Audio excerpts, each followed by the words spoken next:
पशुपतिनाथ मंदिर के इस रहस्य से दुनिया थी अनजान। दोस्तों, ज्यादातर मंदिरों में एक मुंह वाला शिवलिंग देखा जाता है, लेकिन पशुपतिनाथ मंदिर में विराजमान शिवलिंग एक नहीं बल्कि 4 मुख वाला शिवलिंग है, जिसके पीछे एक अद्भुत व रोचक पौराणिक कथा छिपी हुई है। कथा के मुताबिक महाभारत के दौरान जब पांडवों द्वारा अपने ही सगे लोगों का खून बहाया गया, तब ऐसे में अपने ही भाइयों का वध करने की वजह से पांडव बहुत दुखी हो गए। उन्होंने अपने ही भाइयों का वध किया था, जिसे गोत्र वध कहते हैं। लेकिन जब उनको अपने इस किए पर पछतावा होने लगा, तो भगवान कृष्ण ने उन्हें इस गोत्र वध जैसे पाप से छुटकारा पाने के लिए शिव जी की शरण में जाने को कहा।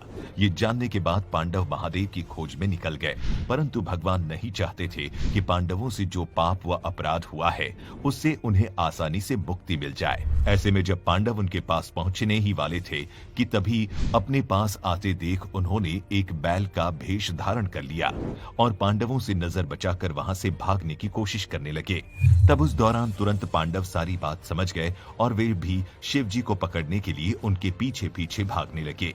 इस भागा दौड़ी की वजह से शिव जी धरती में समा गए और फिर कुछ देर तक कहीं नजर नहीं आए। जब कुछ समय बाद वो बाहर निकले तो उनका शरीर 4 भागों में बंट गया। कहते हैं इसी वजह से इस जगह पर भगवान के उस रूप अर्थात उनके 4 मुख वाले शिवलिंग को स्थापित किया गया। दोस्तों, विश्व में 2 पशुपतिनाथ मंदिर प्रसिद्ध है, एक नेपाल के काठमांडू का और दूसरा भारत के मंदसौर का, और दोनों ही मंदिरों की मूर्तियां लगभग समान आकृति की ही है। नेपाल में बागमती नदी के किनारे काठमांडू में स्थित मंदिर को यूनेस्को के विश्व धरोहर में शामिल किया गया है।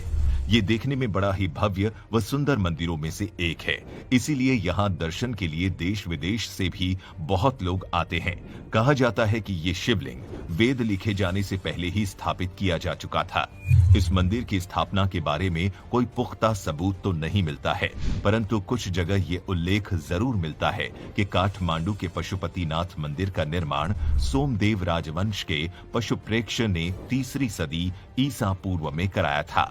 बाद में इस मंदिर को अच्छी तरह से 11वीं सदी में बनवाया गया, लेकिन धीरे धीरे सही देखरेख न होने के कारण इस मंदिर में दीमक लग गए, जिसकी वजह से इस मंदिर को बहुत नुकसान झेलना पड़ा। फिर भी इसकी प्रसिद्धि उस समय भी कम नहीं थी, इसीलिए इस मंदिर की एक बार फिर से 17वीं सदी में मरम्मत करवाई गई। बाद में बहुत से जगहों पर इस मंदिर की कई नकलें तैयार की गई, जैसे भक्तपुर 1480 में, ललितपुर 1566 में और बनारस 19वीं शताब्दी में। इस मंदिर को प्रकृति आपदाओं के कारण भी बहुत बार भारी नुकसान का सामना करना पड़ा है। बताया जाता है कि अप्रैल 2015 में आए विनाशकारी भूकंप के कारण पशुपतिनाथ मंदिर की कुछ बाहरी इमारतें बुरी तरह से नष्ट हो गई, लेकिन इसके मुख्य मंदिर और मंदिर के अंदर के भाग को किसी भी तरह की हानि नहीं हुई, जो कि किसी चमत्कार से कम नहीं।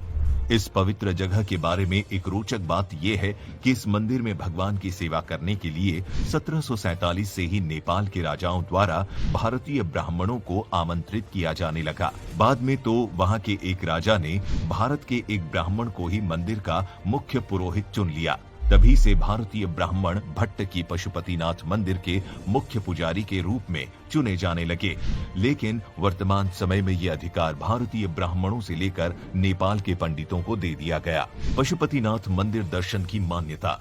इस मंदिर के बारे में मान्यता है कि जो भी व्यक्ति उस मंदिर के दर्शन करता है तो उसे किसी भी जन्म में किसी भी पशु की योनि में जन्म नहीं लेना पड़ता, परंतु इसके लिए एक शर्त यह है कि आप शिवलिंग के दर्शन से पहले नंदी के दर्शन न करें।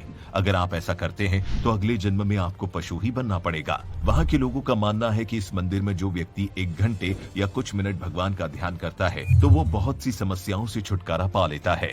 इतना ही नहीं, आप वहाँ के लोगों से महादेव की महिमा से जुड़ी बहुत सी कहानियां भी सुन सकते हैं। पवित्रता व प्रसिद्धि के कारण ही काठमांडू के देवपाटन गांव में स्थित पशुपतिनाथ मंदिर को शिव के 12 ज्योतिर्लिंगों में से एक केदारनाथ मंदिर का आधा भाग माना जाता है।